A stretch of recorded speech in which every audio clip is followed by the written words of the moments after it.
हैं आपकी next topic lac operon. ये आपकी फर्स्ट यूनिट की लास्ट टॉपिक है। The sequence of bases in the genes determine the sequence of amino acid and polypeptide according to the sequence proton have fold. Some determine the structures of proteins, while some determine the number of polypeptide chains. Jacob and Monod 1961 reported that the most genes are regulated by induction or repression at the transcription level.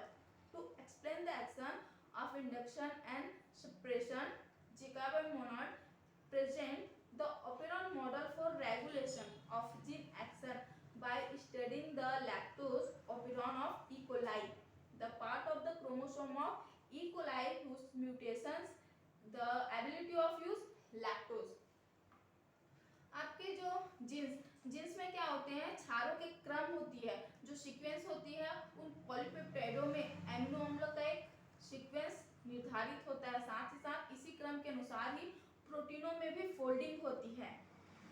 Jeans प्रोटीनों की structures का निर्धारण करते ही हैं, जबकि कुछ polypeptide श्रृंखलाओं की संख्या का भी निर्धारण करते हैं। जेकब और मेनॉर्ड ने बताया था 1961 में कि अधिकांश जीनों का जो रेगुलेशन होता है, साथ ही साथ ट्रांसक्रिप्शन होता है, मतलब नियमन और अनुलेखन, साथ ही साथ इनके इंडक्शन और रिप्रेसेशन भी होता है, प्रेरण और दमन। इन सभी क्रियाओं को समझने के लिए जेकब और मेनॉर्ड ने ई. कोलाई के लैक्टेज ओपेरॉन का अध्ययन किया और उन्हीं जिन क्रियाओं के रेगुलेशन के बेस पे हमें ओपेरॉन मॉडल प्रस्तुत किया। ई. कोलाई के जो क्रोमोसोम के भाग में प्रेजेंट होते हैं या म्यूटेशन के कारण ये क्या करते हैं, लैक्टोज के उपयोग करने की क्षमता इनमें कम हो जाती है। वो वाला भाग आपका लैक रीजन कहलाता है। साथ ही साथ लैक रीजन को समझने के लिए यहाँ 3 टाइप्स के एंजाइम रिस्पॉन्सिबल होते हैं आपके, ये तीनों, जिसे हम lactose, lac Z, lac Y और लैक ए से शो करते हैं। इनका मतलब होता है आपकी लैक ग्लैक्टोसाइटेज, साथ ही साथ दूसरी होती है आपकी ग्लैक्टोसाइटेज परमिएज, थर्ड आपकी होती है ग्लैक्टोसाइटेज एसिटिलेज, जिसे हम लैक जेड, लैक वाई और लैक ए से शो करते हैं। ठीक, अब बात करते हैं हम, इसी में एक कॉन्सेप्ट दिया गया था,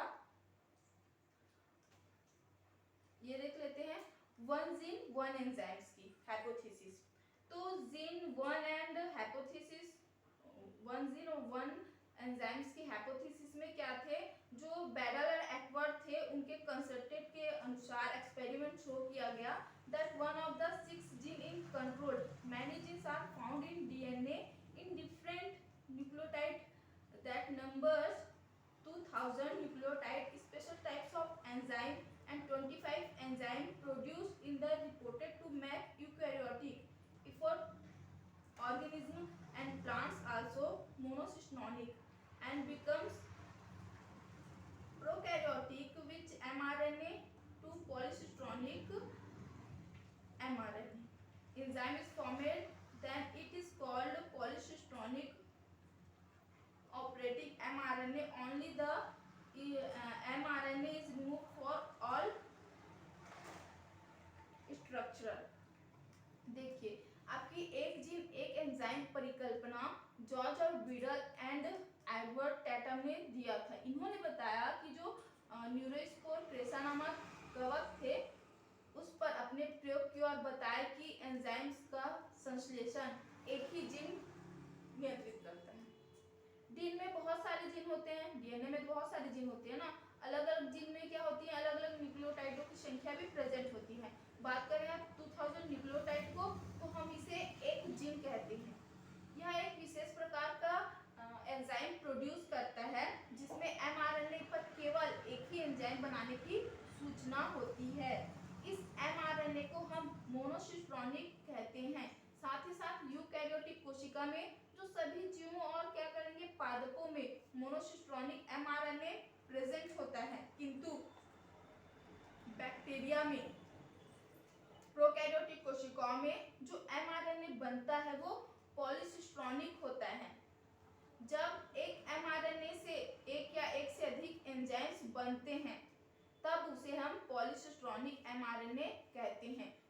जीवाणुओं में ही होता है।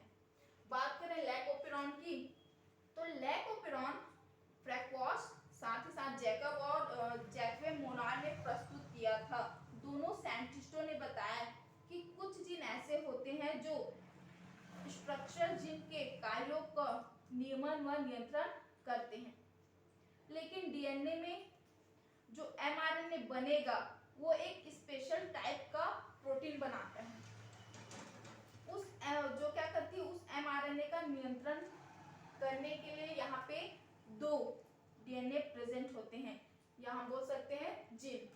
पहली होती है आपकी प्रोमोटर जीन जिसे हम उन्नायक कहते हैं, और दूसरी क्या होती है रेगुलेटर जीन जिसे हम नियामक कहते हैं, उन्नायक और नियामक। तब तक एमआरएनए से आपकी स्ट्रक्चर जीन नहीं बनती, तब तक ये नहीं चाहेंगे। फ्रैक्वास और मोनार्डे ने बताया था, अपने एक्सपेरिमेंट की उन्होंने इकोलाई बैक्टीरिया में, और इस प्रकार की व्यवस्थित जीवाणुओं में सामान्य, इसे ही हम क्या बोलते हैं ओपेरॉन प्रचालक कहते हैं। उदाहरण के लिए आपके एग्जाम्पल बेस पे क्या आ जाएंगे, आपके लेक प्रचालक है, साथ ही साथ ट्रिप प्रचालक है, वेल प्रचालक है। मोस्ट इंपॉर्टेंट आपकी लैक ओपेरॉन है। स्ट्रक्चर जीन के बेस पे, स्ट्रक्चर जीन के बेस पे एंजाइम्स का निर्माण होता है। यह क्या करती है, नियमित उन्नायक जो प्रमोटर्स होते हैं, साथ ही साथ ऑपरेटर, दोनों जीन यहाँ पे प्रेजेंट होंगे। सभी स्ट्रक्चर जीन से एमआरएनए बनता है। मान लीजिए यहाँ की किसी एंजाइम की आवश्यकता है, तब उसे क्या करेगा, जो स्ट्रक्चर जीन होगा उसे बनाएगा। एक इंड्यूसर होता है, हम बोल सकते हो इंड्यूस करता है, उस चीज को उत्पादित करता है, उत्पन्न करता है। संरचनात्मक जीन को हम विभिन्न प्रकार के ओपेरॉन बनाने के लिए प्रेरित करते हैं। इस तरह से हमें 3 ओपेरॉन के एंजाइम्स मिलते हैं। माना एक डीएनए है और इसमें 4 प्रकार के जीन होते हैं। सबसे पहले आती है आपकी रेगुलेटर जीन, फिर promoter gene, operator gene and structure gene. Structure gene आपकी 3 टाइप से बटी होती है, जिसने हमें अभी बताया था ग्लाइकोलाइसिस। तो बात करें इस डीएनए के न्यूक्लियोटाइडों के सीक्वेंस में, न्यूक्लियोटाइड से जो बना होता है, सबसे पहले वो आता है रेगुलेटर जीन। रेगुलेटर जीन क्या करेगा, अपना एमआरएनए बनाता है और उसके एमआरएनए से प्रोटीन बनता है। इसे ही हम रिप्रेशर प्रोटीन कहते हैं। बात करें डीपली रिप्रेशर प्रोटीन की,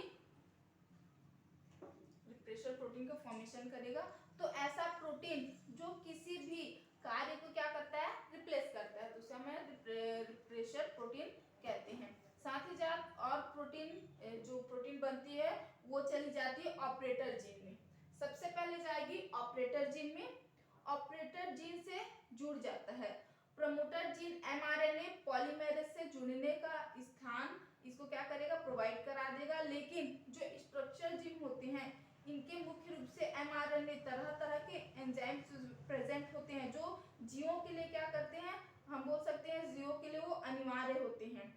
तो आपके स्ट्रक्चर जीन अपना एमआरएनए तब तक नहीं बनाता जब तक रिप्रेशर प्रोटीन ऑपरेटर से जुड़ा ना होता हो या जुड़ता ना हो। इसलिए हम इसमें क्या होती है, इसलिए आरएनए पॉलीमेरेज आगे नहीं जा पाता तब तक ये एमआरएनए नहीं बनाएगा। साथ ही साथ आपकी ऑपरेटर जीन पर जब रिप्रेशर प्रोटीन को हटाने के लिए इंडिविजुअल की आवश्यकता होती है, हम बोल सकते हैं उसे हम लैक ओपेरॉन की स्विच ऑफ है, मतलब आपकी आरएनए क्या हो रही है, आरएनए पॉलीमेरेज आगे नहीं बढ़ रहे हैं। इसलिए लैक का जब इंड्यूसर लैक्टोज मॉलिक्यूल्स आता है और आकर के क्या करेगा, वो रिप्रेशर प्रोटीन से जुड़ा होता है, तब रिप्रेशर प्रोटीन ऑपरेटर जीन को क्या करेगी, छोड़कर चली जाती है और ये प्रोसेस आगे बढ़ गया। जैसे क्या होता है, हम रेलवे क्रॉसिंग पर खड़े होते हैं ना, और ट्रेन आ रही होती है, तो उससे पहले क्या होते हैं, बैरियर लग जाता है ना, सेम उसी तरह उस दौरान क्या होगी, यहाँ पे आपकी एमआरएनए रिप्रेशर प्रोटीन आगे, उस दौरान आगे बढ़ती हुई एमआरएनए बनता है, और यह बनने के लिए 3 जीन मिल करके संयुक्त रूप से एक mRNA बनाते हैं, जिसे हम पॉलीसिस्ट्रॉनिक mRNA कहते हैं, जिनके पास एक या एक से अधिक mRNA बनाने की क्या होती है, सूचना होती है। और ऐसी ही व्यवस्था आपकी जीवाणुओं में, प्रोकैरियोटिक सेल्स में भी पाई जाती है। इसमें भी 3 अलग अलग mRNA हम बोल सकते हैं यहाँ पे आपकी ग्लैक्टोसाइटेज, साथ ही साथ आपकी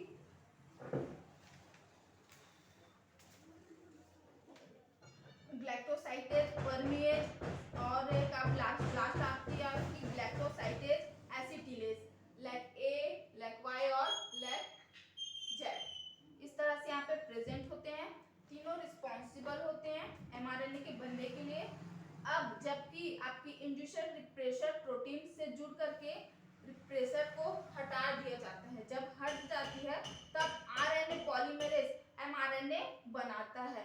इसे ही हम क्या बोलते हैं, स्विच ऑन ऑफ लैकोपेरॉन कहते हैं, जिसमें लैक्टोज ऑपरेटर जीन को लेकर के चला गया और mRNA का फॉर्मेशन करेगा। यह प्रक्रिया लैकोपेरॉन कहलाती है। इसके लिए बहुत सारे कॉन्सेप्ट भी दिए गए हैं, जिसमें से पहला आता है आपका ह्यूमन जीनोम प्रोजेक्ट, जिसे सन 19 में मनुष्यों के जीनोम में उपस्थित नाइट्रोजन क्षारकों के अनुक्रम का पता लगाने के लिए एक महत्वाकांक्षी योजना की शुरुआत हुई थी, जिसे हम ह्यूमन जीनोम प्रोजेक्ट कहते हैं। जीनोम में होता है कि कोशिका में उपस्थित गुणसूत्रों की जो अगुणित संख्याओं को ही हम जीनोम कहते हैं। जैसे कि मनुष्यों में कुल गुणसूत्रों की संख्या 46 होती है, इसका आधा 23, ये अगुणित संख्या को जीनोम कहेंगे, और ये नाइट्रोजन और क्षारकों के समूह को एक जीन कहते हैं। ये याद रखिएगा।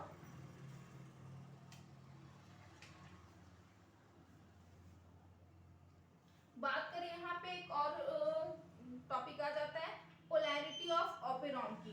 तो ग्लैक्टोसाइटेज, साथ ही साथ परमिएज और एसिटिलेज, तीनों प्रकार के प्रोटीनों के निर्माण की सूचना जो mRNA में होती है। और इस प्रकार जो ग्लैक्टोसाइटेज है, फिर परमिएज, उसके बाद एसिटिलेज, इन तीनों का क्या होगा, यहाँ पे सिंथेसिस, संश्लेषण होगी। साथ ही साथ तीनों एंजाइम की मात्रा भी बराबर होगी। ओपेरॉन में दृढ़ता, हम पोलैरिटी ऑफ ओपेरॉन, साथ ही साथ जो mRNA का संश्लेषण क्या होगा, एक ही स्थान से स्टार्ट होकर के दूसरे पर समाप्त होता है। इस प्रकार के कार्य के लिए 3 जीनों का हम बोल सकते हैं कोऑर्डिनेशन होता है या रेगुलेशन होता है। इस कॉन्सेप्ट को गिलबर्ट एवं मुलर ने बताया था कि जीन का उत्पादन वास्तव में एक प्रोटीन के द्वारा होता है, जिनका आयनिक भाग लगभग 2 लाख हो सकता है। तो ये थी आपकी लैकोपेरॉन की कॉन्सेप्ट, जिसमें केवल 3 एंजाइम ही रिस्पॉन्सिबल होते हैं